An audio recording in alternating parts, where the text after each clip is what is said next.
Welcome to Being Human. I'm your host, Steve Cuss, joining you once again from the road. Today I'm tuning in from Central Park in New York City. Last time I was on the road, I was in Spain doing some work with some European leaders on the Camino. And now I find myself in New York City. I'm in a heavy travel season right now. And I thought, well, why not just grab the pod gear and pack it up and we'll podcast from a quiet spot in Central Park. Of course, New York City and quiet spot is a bit of an oxymoron. But I'm sitting here under a tree in what's called the Sheep Meadow in the 834 amazing acres of Central Park, and just have so enjoyed. I'm here in the fall. You can see the leaves behind me if you're joining me on video. What a beautiful place just to relax into God's presence. Being Human audience, I'm always kind to my people. I brought my travel candle with me, so we're just going to light the candle, relax into God's presence, and then we'll get into our work for today. All right, what I want you to think about as we light the candle is if there's someone in your life who is particularly difficult. Now, I'm not automatically thinking of those very toxic people where you need like lawyers or police. I just mean difficult people that you are trying to avoid or you keep worrying about. Just as we light our candle today, just going to give them to God. Just give them over to God. It might be that you are trying to manage them or worry your way to them changing. And so let's light our candle today. And just as we light it, we recognize that God is with us, and God is ahead of us, and God is with that person as well. By the way, I packed my candle for New York City, but getting on a plane, I did not pack a lighter, so I had to walk up and down the streets of New York City, and a street vendor sold me this lighter for way too much money, an absurd amount of money. But once again, that's how I humbly serve my Being Human audience. Okay, I'm going to leave this candle out of sight and we'll see if it lasts for the episode. What I want to talk about today is the two extremes of being human. The goal is that we can be exactly ourselves, and we can be exactly ourselves while being fully seen and fully known by others. Now, anytime we're in a situation where we are fully seen and fully known, it's a little terrifying. And of course, I think this is why standing in God's presence can be terrifying, because God sees all and God knows all. And that's intimidating, isn't it, as human beings? And so what most of us do is we put in these forms of protections. And some of these protections are very obvious, and some of these protections are very subtle. But there are two extremes to it. If you consider that being human is the middle of the spectrum, then on one end is pretense or pretension or pretending. It's me presenting to you an image that isn't fully me. Now, this is one of my tendencies. I am prone to walk into a room and move into pretense or protection. I don't want you to see all of me. I want you to see a manufactured version or a highly curated and sanitized version of myself. I guess Instagram in some ways could be a great example of seeing people in pretense. We all value authenticity so much nowadays. And so I think the way I see Instagram is it's like, it's curated authenticity, right? It's not really authentic. It's very curated authenticity, or what I would call pretense. Now, some people go through their whole life living under pretense. There's a lot of pretense in church. It's very difficult for us in church to be honest. There's a temptation and a systemic pressure to pretend. Okay, so that's one extreme. Then if you look at the other extreme, if you go from pretense and you work your back through the middle where you get to be human-sized, and then you go down to the other extreme, what you see is protection. Not pretense, but self-protection. This looks like when I walk into a room, I can't give you myself because my whole self is not safe in your presence. At least that's the way I believe it to be.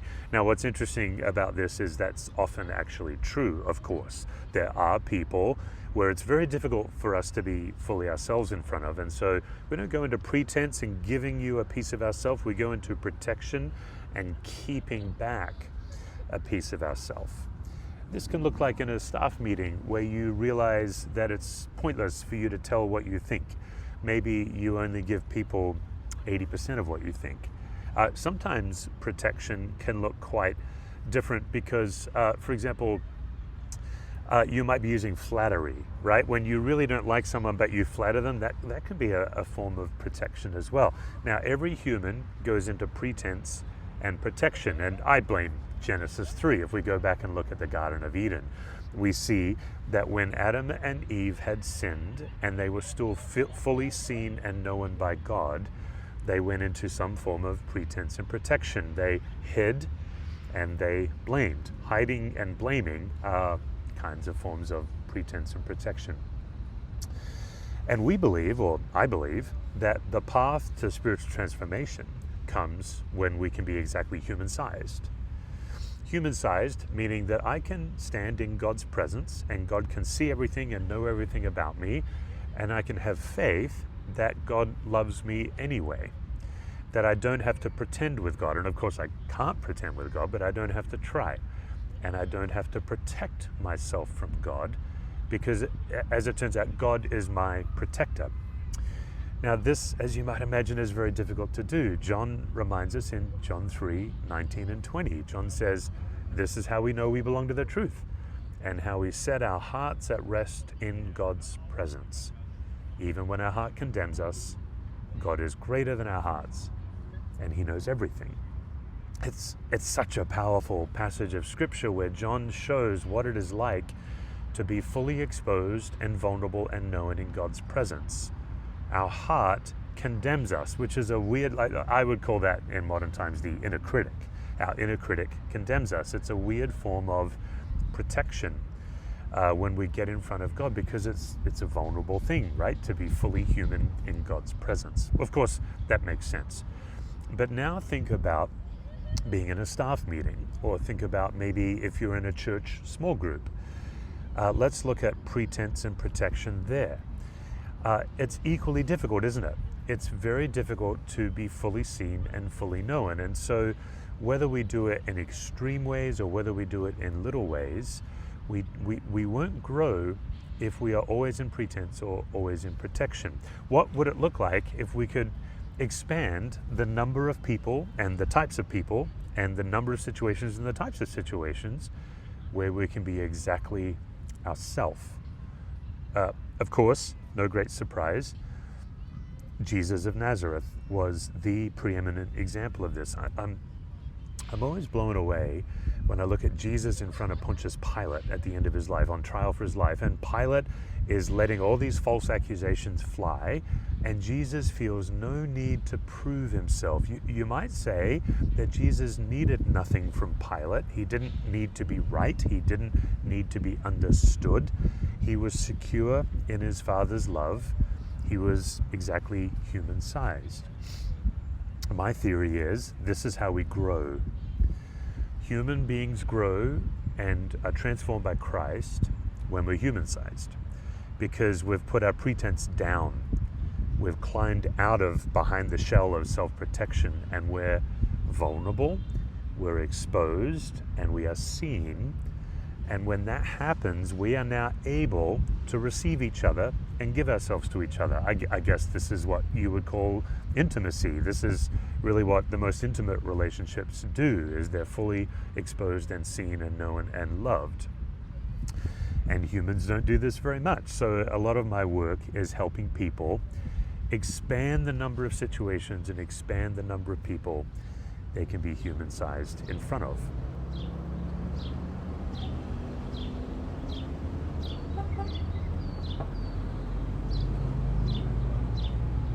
This journey started for me when I was a chaplain. I've shared a few hospital chaplain stories, but one of the things I haven't talked about much is the way they helped us cope with chaplaincy. Infamously, my first day on the job was a 28-hour overnight shift. 28 hours, first day on the job, that's crazy. And an hour into it, I'm already in a room with screaming people. I've already seen my first dead body. It was an absolute trial by fire, baptism of fire. What I haven't talked about much is that every morning for an hour and a half, we would be in a peer group. So there were the 6 chaplain trainees, what they call chaplain residents. That was me. I was a chaplain resident, and we had 2 supervisors. So we were a group of 8, and we would sit in a circle, every morning for an hour and a half, and we would debrief the day before. And they had all kinds of formal and informal things that they did to help us debrief. But as a general rule, one of us would take turns being on the hot seat. Every morning for an hour and a half, it was one of us that would really lead out in what happened the day before and what we were thinking and what we were feeling and what it was like to be in these situations. You know, when I took the chaplaincy job, I thought that they would tell me what to do. And I quickly realized that you really can't tell somebody what to do. There's really no training manual in chaplaincy. You just have to get in there and try to be aware of what's going on in the room and what's going on in you. Try to be aware of God. But what they did do is debrief every morning for an hour and a half. So if I was doing a 9-hour shift or a 28-hour shift, we would all be gathered in the room, 90 minutes, one of us in the hot seat, debriefing the day before. And this group of 6 peers and 2 supervisors was pretty freakishly aggressive. I would describe it as a pretty aggressive group. I was 24 years of age. I had not been a Christian that long. I'd grown up in a youth group through the teenage years and then gone to Bible college. And then I went into chaplaincy, and I was really surprised at how invasive they were. Like how invasively they would reach into my life and see things about me that I couldn't see. For example, very early on, one of my nicknames was Super Chaplain. They called me Super Chaplain, and in case you're wondering, it was not a compliment. They were making fun of me. I worked so hard to be impressive, or maybe the way they would say it is, I worked so hard to look impressive, and they called me out on it.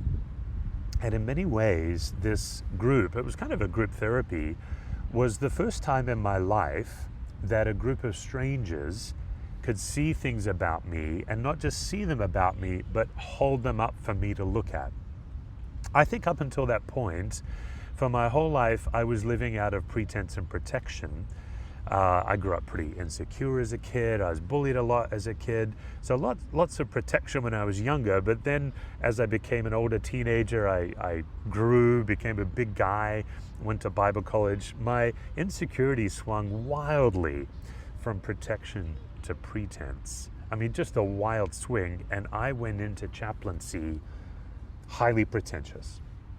Now, there's nothing like death and trauma and cancer to expose all your pretense. And that's really the gift that chaplaincy gave to me, is that every day I would walk into rooms of profound grief and profound suffering.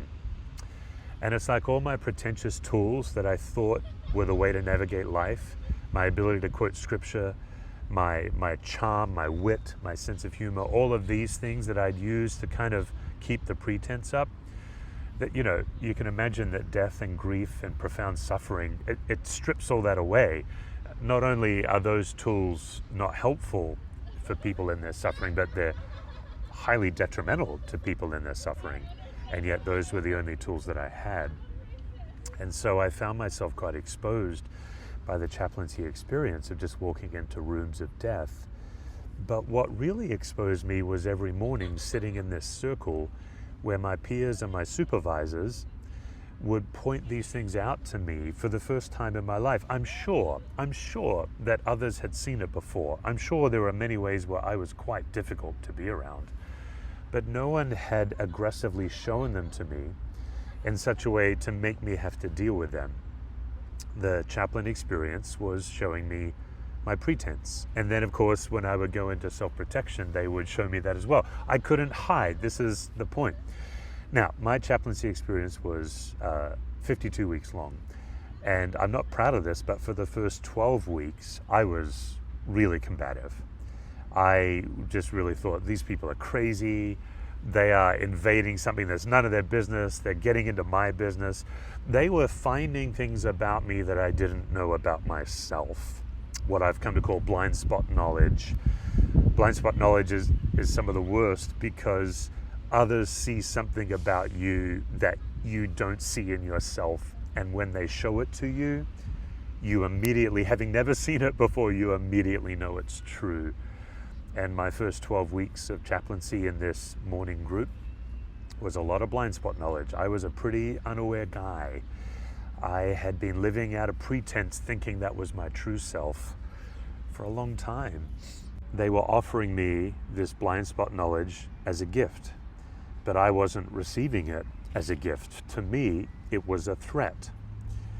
Anytime you're not human-sized and someone shows you how they experience you, if you're in pretense particularly, but also if you're in protection, those times are always a threat to you. And what you do next, how you handle the blind spot knowledge, how you handle being seen and exposed in front of people, that is your opportunity of growth. And I'm not proud of this, but for the first 12 weeks, I fought them tooth and nail. I was not open to what they were thinking. Now, what's interesting in my life is my first year of chaplaincy was also my first year of marriage. So I would be at work, whether it was these during the day shifts, these 9-hour shifts, or these marathon overnight shifts, these 28-hour shifts. At work was an onslaught of death and suffering and pain, and then this very invasive group every morning. But then when I would go home to my brand new wife, Lisa, it was coming home to unconditional love, but also that same exposure, right? Like that's the thing with marriage. The late Tim Keller, he actually says that's the great problem of marriage. He says, no matter what you do, she's always there. You wake up and she's there. You go to bed, she's there. You can't get away from her. And Keller was saying that you can no longer put up any pretense anymore around this person. And he says the great problem with marriage is that after a while, you start acting like yourself. And oh boy. And then the late Tim Keller says, that's not just the great problem of marriage, that's also the great grace of marriage. That there's this person that bears witness to your life and loves you, kind of a conduit of God's love. And so my year of chaplaincy was also my first year of marriage. And I think what God did was use Lisa's incredible welcoming and accepting love, and also the onslaught of grief and trauma and the 90 minutes a day of debrief to really help me get my guard down. I think, honestly, for the first time in my life, I think it was when I was 24 and 25 years of age that for the first time in my life, I could breathe. For the first time in my life, I didn't have to work hard at presenting something to you or hiding something from you. I could just be myself. And something happened to me on the 13th week of chaplaincy, and it never left me after that. And I've been chasing it ever since in my life. I was like, wow, these people are showing me these things about myself, and they're right. They're showing me my dysfunction, my coping mechanisms, my coping strategies, all of the ways I'm exhausting myself, trying to look impressive. They're showing me my fears. I didn't even know I was a fearful person when I first started chaplaincy. Death and trauma will introduce you to your fears pretty quickly. I didn't know I had any of that. And they were showing me all of that. And quite frankly, and many times they were showing me very aggressively. They were not gentle. I was a bit more like the Apostle Paul when God knocked him off his horse. It was kind of like I felt like they knocked me off my high horse and made me deal with it.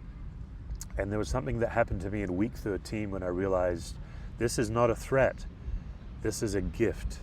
These people are giving me a gift. And for the rest of my chaplain experience, I received it. They said some very hard things to me. They showed me some ways that I was very obnoxious, needing to be the smartest guy in every room, needing to always be witty. All of these different things in my life that were nothing more than coping strategies based out of wounds that I had in my life. So I think this is how we change. And I think the challenge for you and I is twofold. One of the challenges is just for us personally. You might ask yourself, who are my people where I can be exactly myself in front of them? Now, when we think of this question, who are the people I can be exactly myself in front of? When we think of this question, I think our mind usually goes to the safest people in our life. But I just want to caution us here. I'm a fan of safe space. I understand the power of safe space, but I think it's overrated. Because really the goal of being human-sized is not always creating safe space and being in safe space. It's quite the opposite. the goal of being human-sized is being able to be in more threatening spaces than we could before. If you think about my old self, I was so busy in pretense and protection that the spaces where I could be myself were shrinking and shrinking.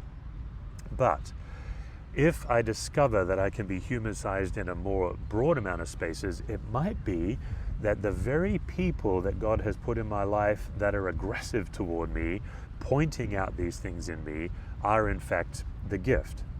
Now again, when we lit our candle, I made this caveat about difficult people. I'm not talking about toxic people. In this situation of safe space and people being aggressive and talking to you, I'm not talking about toxic people. I'm not talking about dangerous and abusive people. I'm not talking about those people where you have had to put down a very hard boundary. Maybe you have had to involve a lawyer. Maybe you have had to involve the police. I'm not talking about those people. I am, however, saying that the faster you can need nothing from them, the freer you are as a human. And I know for some of you that's very difficult. No, what I'm talking about is maybe God has put someone in your life that's more like a gadfly, somebody that points things out that irritate you, but that's because they're pressing on your pretense. They're pressing on your protection. That was my chaplaincy group. So the first question, who are my people that I can be myself around? But then the second question is, what do I need to do to expand the number of people and the number of situations I can be myself around, right? Like maybe you've been in a staff meeting and somebody had that word with you and it kind of shut you down, or maybe you were blown off or something. Maybe the boss, I don't know, runs his mouth or is very aggressive, and you have said to yourself, I can no longer be myself in this place. It gets interesting, doesn't it? Because maybe you can actually be yourself in this place. We'll see. But then the third area that I want to focus on is particularly for those of us who lead groups. Maybe you lead a staff. Maybe you lead a small group in your church. Maybe you're just a part of a family. Part of our responsibility as followers of Christ is creating a space where people can be themselves as well. This is what I do on my Capable Life intensives. People come here to Colorado for 5 days, and we put them in cohorts, and they're usually in cohorts with strangers. And for about 90 minutes each, we put them on the hot seat, much like I was put on the hot seat when I was a chaplain. And they become a peer group with one of our coaches. And what we're trying to do is we're trying to help them be exactly themselves for 90 minutes while sharing something very vulnerable, something where they would typically need to put in pretense or protection. We're trying to set a situation where they can be just themselves, because we know when your guard is down and when your filter is down and you're just you, now your soul is open, much more open to the Spirit's work, open to hear difficult things about yourself, open to explore assumptions in your life, but most of all, open to be free. So I just wanted to share that with you because I think it's interesting. Where are you moving into pretense? Where are you moving into self-protection?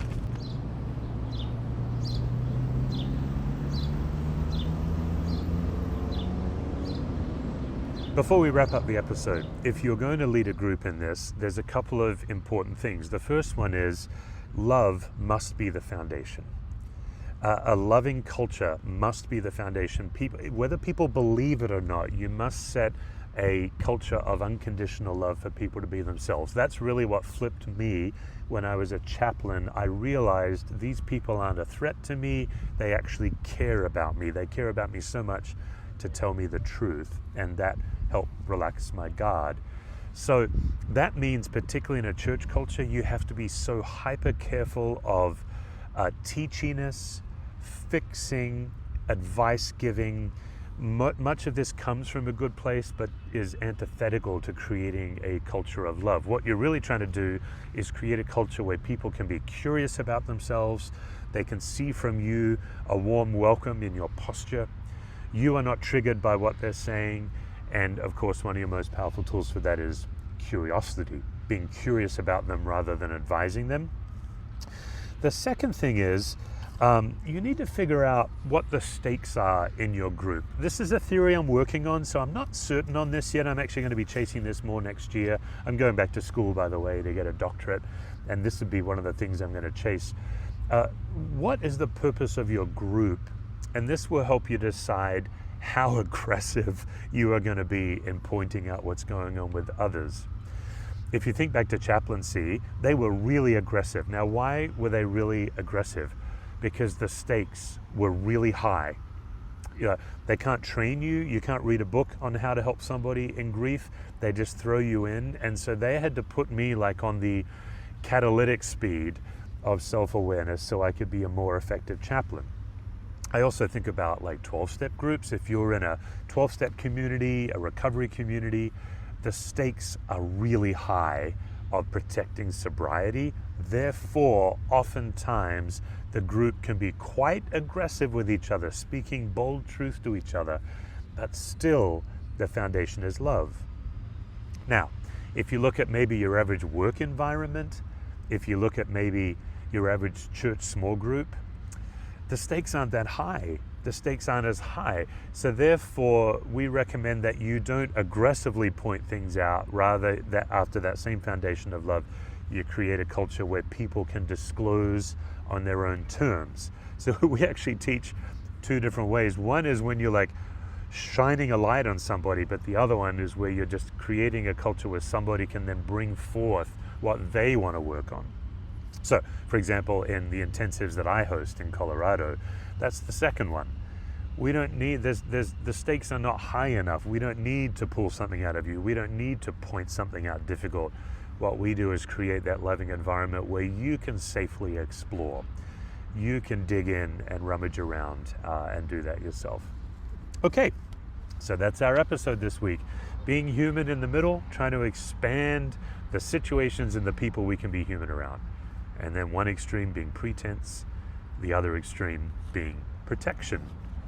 Just as we wrap up, I had asked everyone if you'd be willing to take a couple of minutes and leave us a written review. And thanks so much to those of you who did. We got a number of reviews. I just want to end by reading a couple of those and inviting you, if you haven't had a chance to do so, if this show is helpful to you, would you leave a written review, not just a 5-star rating, but actually a written review? Or would you help me spread the word?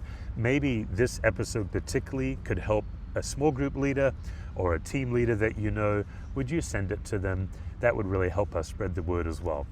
And I'll just close the episode reading a couple of reviews. All right, Low P says, I so appreciate the wisdom and authenticity this podcast brings. Thank you for helping me learn how to be more human-sized, give more grace to myself and my loved ones. Tripping over God's love more and more every day. Thank you. Thanks, Low P. And then the final one, Rachel S72 says, I'm studying to be a mental health coach, and I find this podcast to be very Christ-centered and practical. It helps me in my spiritual and emotional growth. Thank you, guys. Thanks, Low P. Thanks, Rachel, for spending time to share those reviews. And greetings from New York City, and I look forward to catching up next time.